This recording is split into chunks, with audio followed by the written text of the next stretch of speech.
Appalachia. In the popular public consciousness, it remains a region that American prosperity left behind, an area in constant need of outside assistance.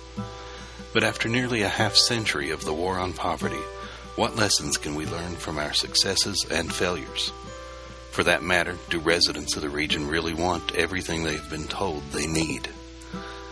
Most importantly, what can Appalachian residents do today to ensure the war on poverty ends with a victory?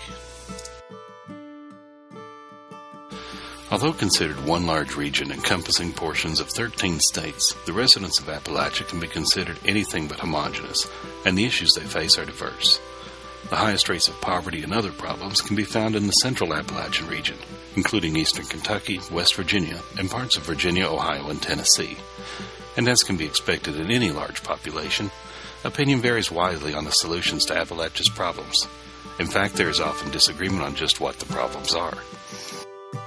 For example, Mary Ann Hitt, a West Virginia resident who serves as director of the Sierra Club's Beyond Coal campaign, has written and spoken extensively on the problems caused by mountaintop removal coal mining.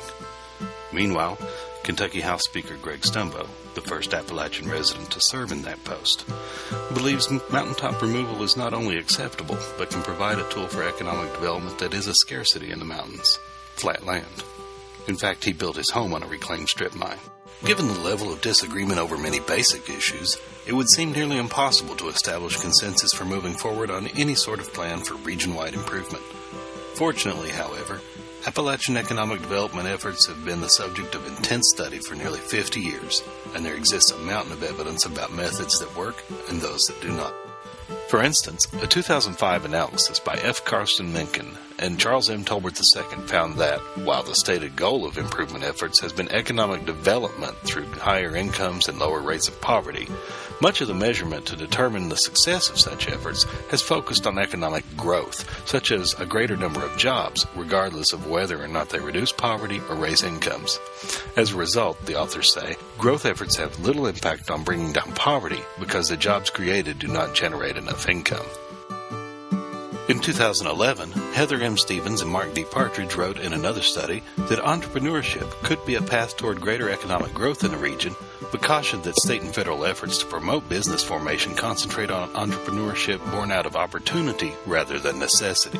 Another 2011 study found Appalachia could benefit more by setting aside cross-county competition in favor of regional cooperation.